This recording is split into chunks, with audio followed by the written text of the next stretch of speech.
نحمده ونصلي علی رسوله الکریم۔ آج ہم صوبہ خیبر پختونخوا کے سب سے اولین پیر و مرشد اور سب سے اولین مصلح سید علی ترمذی المعروف پیر بابا رحمۃ اللہ علیہ کے بارے میں گفتگو کریں گے۔ حضرت پیر بابا 1502 میں قندوز میں پیدا ہوئے۔ ان کے والد سید قمر علی قندوز کے گورنر بھی تھے اور ظہیر الدین بابر کے ساتھ ان کی فوج میں سپہ سالار بھی تھے۔ پیر بابا رحمۃ اللہ علیہ نے علم حاصل کیا اپنے دادا سے، سید احمد نور جو قمر علی کے والد محترم تھے اور بہت بڑے پیر تھے، اللہ والے تھے۔ تو پیر بابا نے ان سے علم حاصل کیا، شرح جامی تک کتابیں ان سے پڑھی اور سلسلہ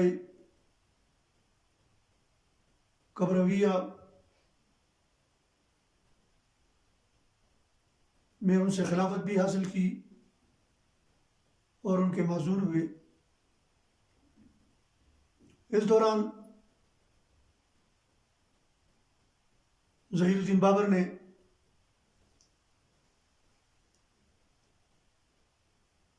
ہندوستان کے حکمران ابراہیم لودھی کے ساتھ جنگ کا ارادہ کیا اور 1526 میں وہ کابل سے نکلے اور پانی پت کے مقام پر مغل حکمران ظہیر الدین بابر کی ابراہیم لودھی کے ساتھ گھمسان کی لڑائی ہوئی، جس میں ابراہیم لودھی کو شکست ہو گئی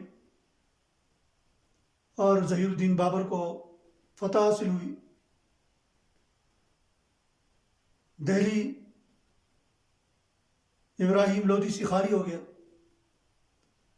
اور ظہیر الدین بابر نے وہاں اپنی حکومت بنائی۔ اس لڑائی کے اندر سید علی ترمذی پیر بابا رحمۃ اللہ علیہ وہ بھی شریک تھے بطور ایک فوجی۔ تو پیر بابا نے جب یہ لڑائی دیکھی، جنگ دیکھا، دنیا کا یہ انقلاب دیکھا کہ کل ابراہیم لودھی تخت نشین تھا اور آج اس کی جگہ پر ظہیر الدین بابر نے قبضہ کیا، حکومت لے لی، تخت لے لیا، تو پیر بابا رحمۃ اللہ علیہ کے دل میں ایک خلش پیدا ہو گئی اور دنیا کی بے ثباتی ان کے سامنے ظاہر ہو گئی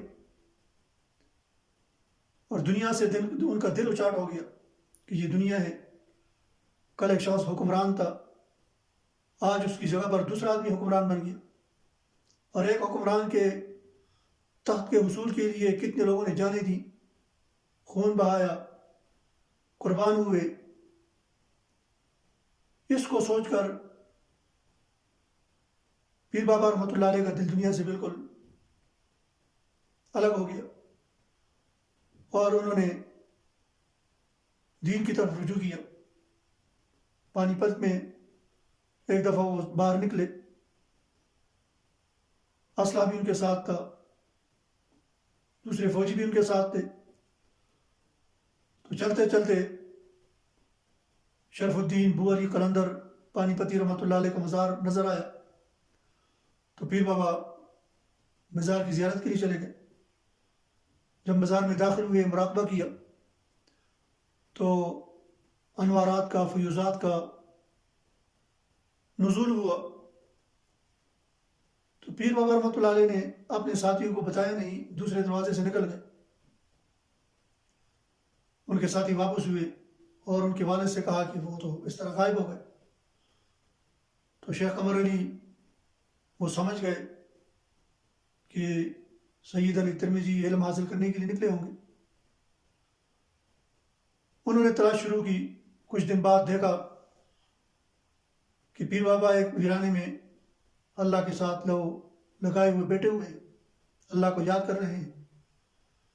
سید قمر علی نے ان کو واپس لے جانے کی کوشش کی، لیکن پیر بابا واپس نہ ہوئے اور انہوں نے اصرار کیا کہ میں علم حاصل کرنا چاہتا ہوں، اور بڑے اصرار کے بعد انہوں نے والد سے اجازت لی۔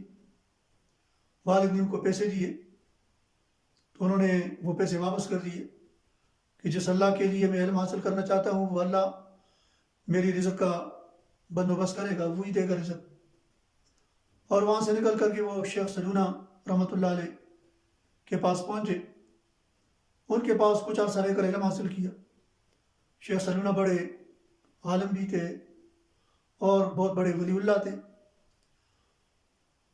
علم کے حصول کے بعد پیر بابا نے ان سے درخواست کی کہ آپ مجھے علمی باطنی بھی سکھا دیں۔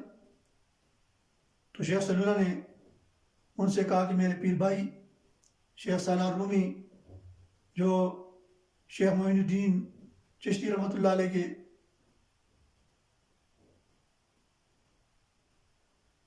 سلسلے کے بہت بڑے پیر ہیں، ان کے پاس جا کر کے آپ یہ علم حاصل کر سکتے ہیں۔ تو شیخ سلونہ ان کو خود لے کر شیخ سالار رومی کے پاس آئے، اور حضرت پیر بابا نے شیخ سالار رومی کے پاس رہ کر علمی باطنی حاصل کیا، مجاہدے کیے، ریاضات کیے اور اعلیٰ مقام حاصل کیا۔ پیر بابا وہیں تھے کہ لوگوں کا ہجوم ان کی طرف رجوع ہو گیا اور لوگ ان کی طرف آتے علمی باطنی حاصل کرنے کے لیے۔ تو پیر بابا اس سے تنگ ہوئے اور انہوں نے اپنے پیر و مرشد شیخ سالار رومی رحمۃ اللہ علیہ سے اجازت مانگی کہ اس چیز سے مجھے نجات دلائی جائے اور یہاں سے کسی اور علاقے میں مجھے جانے کی اجازت دی جائے تاکہ ان چیزوں سے میں نجات حاصل کر سکوں اور کسی علاقے میں جا کر دین کی دعوت و تبلیغ کا کام کر سکوں۔ تو شیخ سالار رومی رحمۃ اللہ علیہ کو اجازت دی کہ آپ پہاڑی علاقے میں جائیں اور وہاں جا کر دین کی دعوت و تبلیغ کا کام کریں۔ تو پیر بابا رحمۃ اللہ علیہ وہاں سے نکلے کشمیر کے ارادے سے۔ جب جیلم پہنچے، جیلم کے شہر پنڈ دادن خان جیلم کے قریب ایک قصبہ ہے، وہاں پر آئے تو وہاں ایک شاذ کیلاش نامی، اس نے لوگوں سے کہا کہ آؤ، وہ شخص آ گیا جس کا انتظار تھا اور جس کو میرے خواب میں دیکھا اس کا استقبال کریں۔ لوگ آئے، استقبال کیا، گاؤں لے گئے۔ پھر بابا نے پوچھا یہ کیا مسئلہ ہے، کیا ماجرا ہے، کیا واقعہ ہے؟ تو لوگوں نے بتایا کہ اس کیلاش نے چند دن پہلے خواب دیکھا تھا اور آپ کی طرح ہو بہو آپ ہی کی طرح ایک آدمی دیکھا کہ وہ اس علاقے میں آیا ہے اور اس علاقے کے سارے ہندو اس کے ہاتھ پر مسلمان ہوئے ہیں۔ تو پیر بابا وہاں پر رہے، وہ پورا علاقہ ان کے ہاتھ پر مسلمان ہوا، کلمہ پڑھا۔ کچھ عرصہ کے بعد شیر شاہ سوری نے دہلی پر حملہ کیا اور ظہیر الدین بابر کے بیٹے ہمایوں سے حکومت چھین لی اور اس کو وہاں سے نکلنے کی اجازت دے دی۔ ہمایوں وہاں سے نکلا قندھار کے لیے اور سندھ کے راستے سے وہ قندھار چلا گیا۔ وہاں اس کا بھائی کامران مرزا کی حکومت تھی اور پیر بابا کے والد سید قمر علی وہ ان سے جدا ہوئے اور اپنے علاقے ترمز قندوز جانے لگے۔ جب پنڈادن خان آئے تو ان کو پتہ چلا کہ ان کا بیٹا سید علی ترمذی یہاں پر مقیم ہے، تو ان کی ملاقات کے لیے گئے۔ باپ بیٹے کی ملاقات ہوئی۔ باپ نے بیٹے سے کہا کہ آپ واقعی سیدھے راستے پر ہیں اور آپ نے سیدھا اپنے لیے اچھا راستہ چنا ہے، اور آپ مجھے دنیا داری کو چھوڑ کر کے دین کی طرف آنے کی جو باتیں کرتے تھے وہ درست تھی۔ کچھ باتیں ہوئی اور سید قمر علی وہاں سے واپس ہوئے، بلکہ ان کو بھی ساتھ لے جانے کا اصرار کیا کہ آپ بھی ہمارے ساتھ گاؤں چلیں، علاقے میں چلیں، لیکن پیر بابا نے انکار کیا کہ میں نے واپس جانا ہے، اور واپس جا کر کے میں اپنے پیر و مرشد کے پاس دوبارہ جانا چاہتا ہوں۔ تو پیر بابا کے والد وہاں سے قندوز کے لیے روانہ ہوئے، اور پیر بابا اپنے پیر و مرشد شیخ صالح رومی کے پاس ملاقات کے لیے گئے۔ جب وہاں پہنچے تو شیخ صالح رومی کا انتقال ہو چکا تھا، اور ان کے بیٹے سید حسین ان کے سجادہ نشین بنے تھے۔ تو پیر بابا نے اپنے پیر مرشد کی تعزیت کی، ایصال ثواب کی، اور کچھ دن وہاں رہے۔ تو شیخ صالح رومی کے بیٹے نے ان کو اپنے والد کا وعدہ یاد دلایا کہ والد محترم نے آپ کو کوہستانی علاقے میں دین کی تبلیغ کے لیے بھیجا تھا، تو آپ جانا چاہیں کوہستانی علاقے میں، کشمیر میں، یا اپنے علاقے قندوز میں جانا چاہیں تو وہاں بھی جا سکتے ہیں، کیونکہ وہ بھی پہاڑی علاقہ ہے۔ تو پیر بابا رحمۃ اللہ علیہ وہاں سے نکلے، اور کشمیر کی نیت سے جب جہلم پہنچے تو وہاں ان کا ارادہ تبدیل ہوا، اور کشمیر کو جانے کے بجائے انہوں نے ارادہ کر لیا کہ میں واپس اپنے علاقے قندوز جانا چاہتا ہوں، اور قندوز کی نیت سے وہ وہاں سے نکلے، دوابہ پہنچے، چارسرا، شب قدر، اور یہاں ان کے دو جاننے والے ملک خان گل اور حاجی سیف اللہ خان، جو شیخ صالح رومی کی مجلس میں ان سے ملا کرتے تھے، ان دونوں سے ملاقات ہو گئی، اور پیر بابا یہاں پر شب قدر میں دوابہ میں رہے، کچھ دن ان کے پاس بطور مہمان ٹھہر گئے۔ جب جانے لگے تو ان لوگوں نے کہا کہ یہاں پر بڑی بے دینی ہے، آپ کچھ عرصہ یہاں پر رہیں، ان لوگوں کی تعلیم و تربیت کریں، ان لوگوں کو تبلیغ کریں، ان کو سیدھا راستہ دکھائیں۔ یہاں پر بہت سے پیر ہیں، جعلی پیر، جنہوں نے عوام کو گمراہ کرنا شروع کیا ہے، اور عوام کو دونوں ہاتھوں سے لوٹتے ہیں، ان کا ایمان بھی خراب کرتے ہیں، ان کے مال کو بھی لوٹتے ہیں۔ تو ان لوگوں میں آپ محنت کریں، تبلیغ کریں، تاکہ یہ لوگ سیدھے راستے پر آ جائیں۔ تو پیر بابا وہاں رہے کچھ عرصہ،